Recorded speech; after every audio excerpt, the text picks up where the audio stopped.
जब चिड़िया आना बंद हो गई तब रीमा को समझ आया वो खुद कब से गायब थी।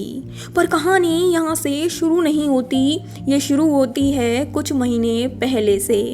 रीमा रोज सुबह बालकनी में दाना रखती, चिड़िया आती, खाती और चली जाती।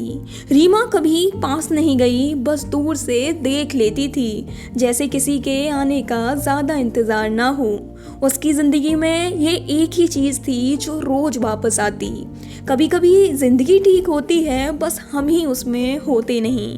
रीमा अकेली रहती थी, घर में भी और जिंदगी में भी।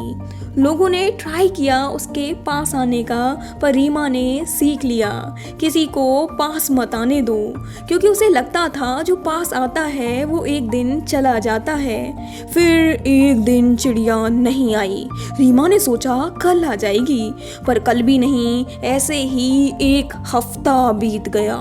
दाना रखना बंद कर देना चाहिए था, पर उसने बंद नहीं किया, क्योंकि अगर वो रुक जाती तो उसे मानना पड़ता कि अब कोई नहीं आएगा।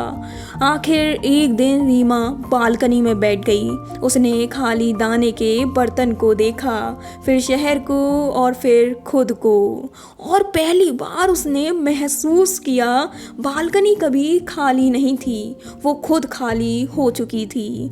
सालों से लोग उसकी ज़िंदगी से गए थे, कुछ अपनी मर्जी से और कुछ उसकी खामोशी की वजह से।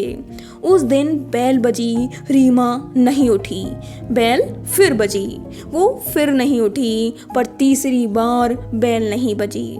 जिंदगी और खुशियाँ भी ऐसी ही होती हैं, जब तक हम खुद एक कदम ना बढ़ाएं वो पास नहीं आती।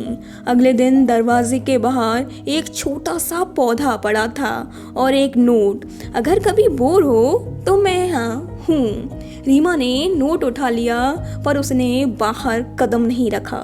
अगले दिन सुबह जब रीमा दाना रख रही थी, चिड़िया वापस आ गई।